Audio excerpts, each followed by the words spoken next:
What if your RV air conditioner could be near silent, use half the power, and heat your RV even below freezing? That is the magic of mini splits, and probably the reason you've seen so many people raving about them. But they're not perfect for RVs. In today's video, I want to talk about mini splits for RVs, the pros, the cons, why you might or why you might not want to install one on your RV.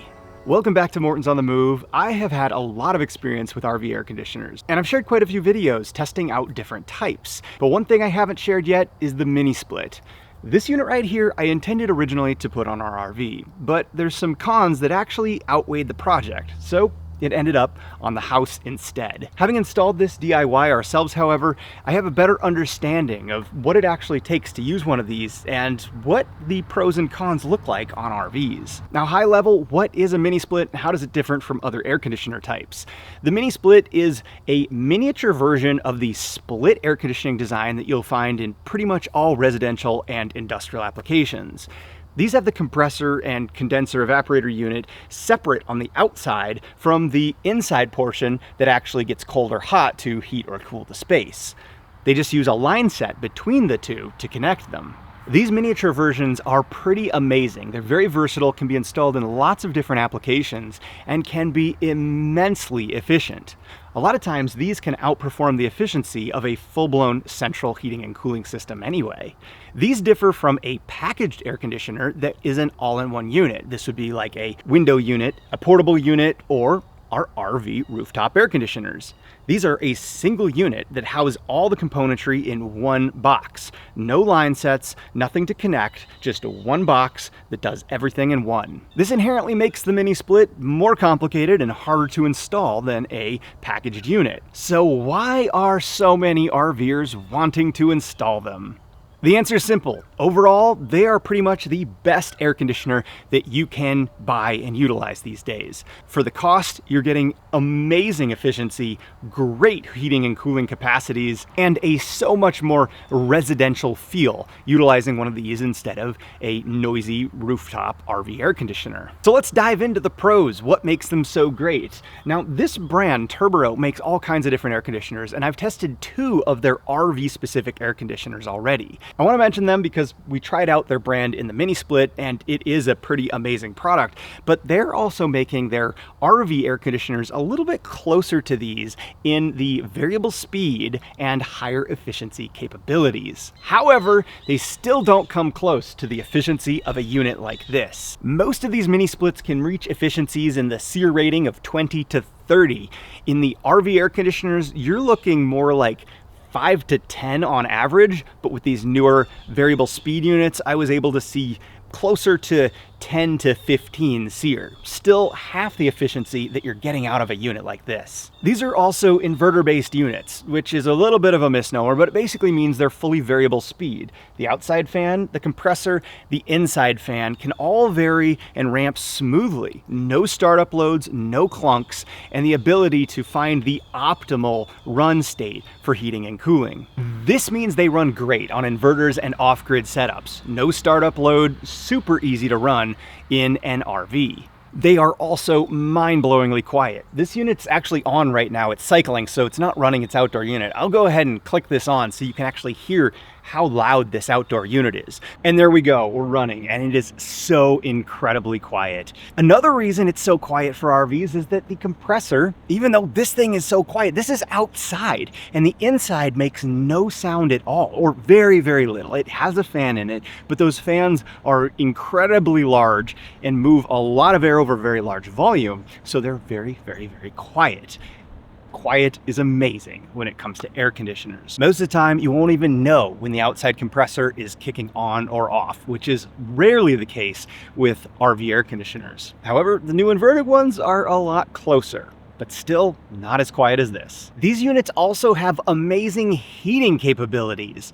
No, they're not actually creating heat, they are moving it. All air conditioners are what we call heat pumps. They just move heat from one place to another. And believe it or not, it can actually use less electricity to move heat than actually just create it from the electricity, which means a resistive heater, which is 100% efficient, you can actually get more heat out of these for the same amount of electricity. A lot of these units are rated for very low temperatures. This turbo unit's rated for negative 13 degrees. There's actually a heating element in the bottom of this unit that keeps the outdoor, what would become the evaporator in that running scenario, because it basically just reverses the system. It can run as a heat pump or an air conditioner. It's able to keep that frost free and allow the air to actually pull heat from outside. Yes, even if it's 0 degrees outside, this can pull the heat from the air and put it into the space you're trying to heat.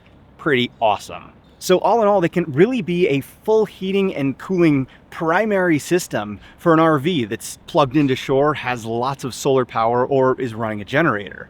These units also generally make their ratings. I've tested this unit out. Now, this is actually a 3-head unit. It means you can have 3 different zones, which is so cool. And this unit actually exceeds its ratings a little bit, probably because this unit's designed for 3 and we're only running 1 right now.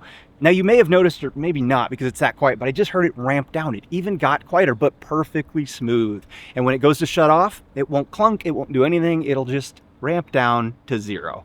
Amazing. You can also see this outdoor fan spin so much slower, and that is partially what keeps that sound down. These fans are also designed with really unique shapes that keep them very quiet. Now, all of this sounds amazing, right? Probably almost too good to be true.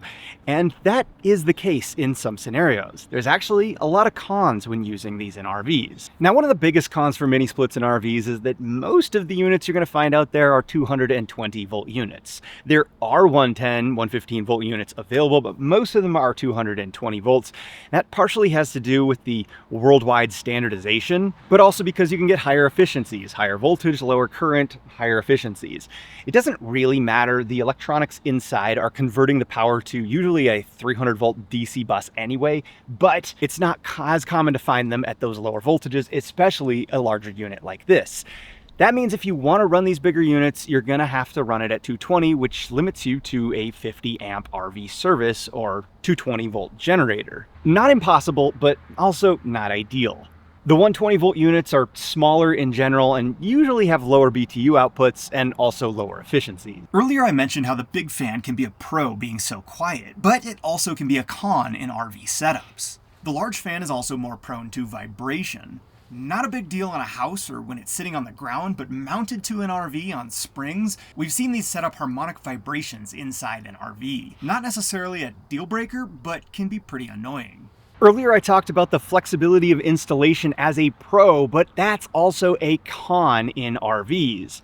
This unit has to be outside and has to be vertical. So that means it can't be installed on the roof of an RV. They're just too tall, and they don't make these in any other shape. They're pretty much always a rectangle like this. Most people install these on the back or on the front of a travel trailer. Some people even cram them in the basement underneath and will do special louvers and ways to actually move the air.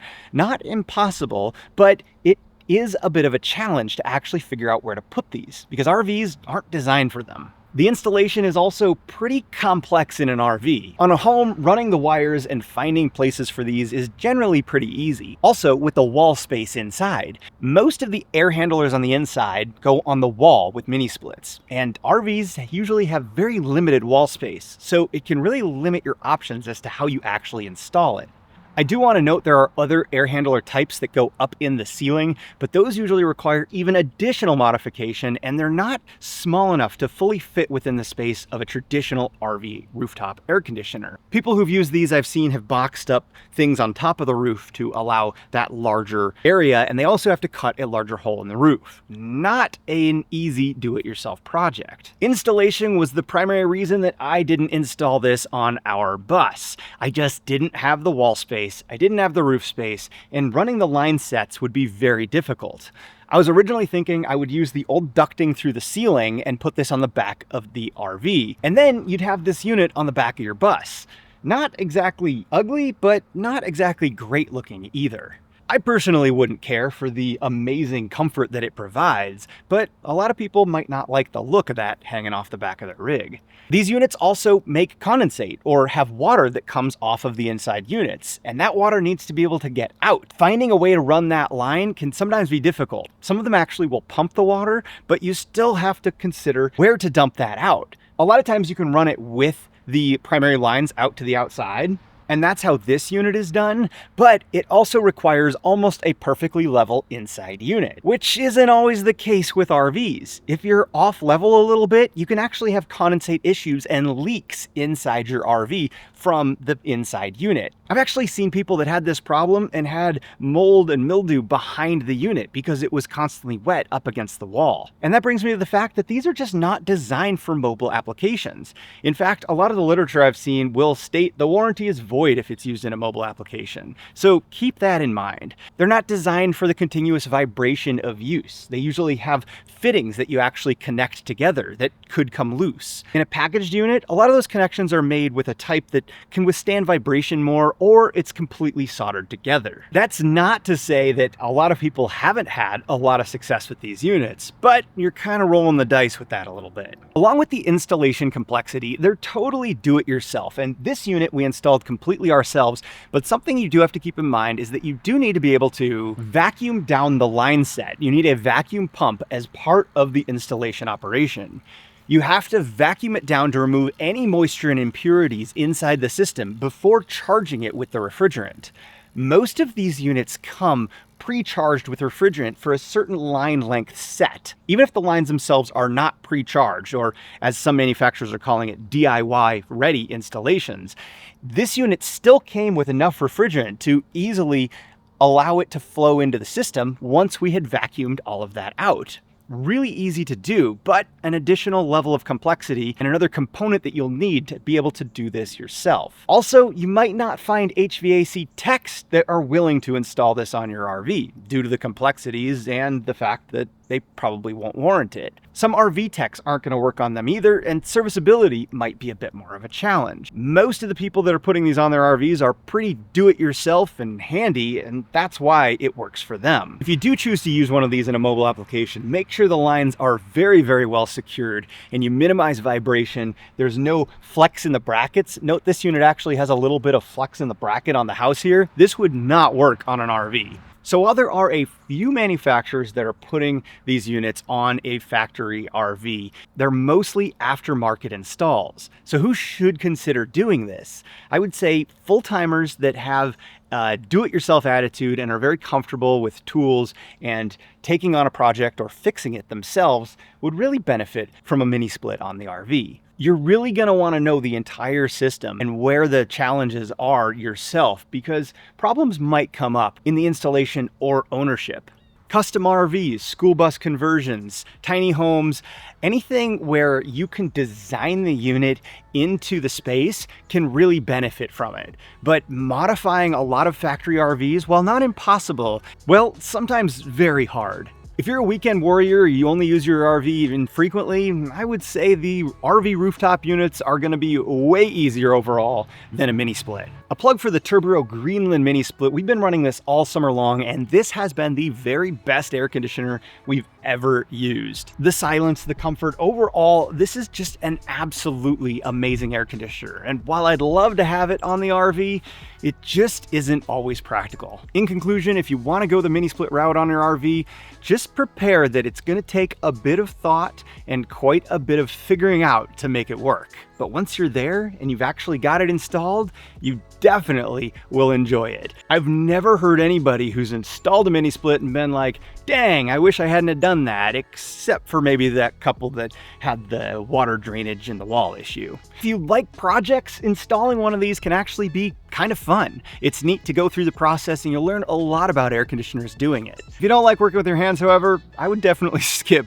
the do-it-yourself mini split. Now, talking directly to the manufacturers, I would love to see more of this kind of tech installed in our rooftop units. I've already showcased a handful of units, including the Turbo Greenland RV unit, which does have a lot of this tech and performs extremely well, is more quiet and crazy efficient. but there's still room for improvement. Here's what I want to see: a mini split ceiling cassette style unit that fits within the standard RV opening, and then the rooftop unit either packaged or split where you can basically rotate this on its side and put it on the roof. Separate those two units a little bit more than we currently have and make it so much quieter. I bet you RV rooftop units are just gonna get better when they start cramming this tech in, and it might not really make sense to retrofit a residential unit into an RV once we get there. But right now, this really is still the best air conditioner you could possibly use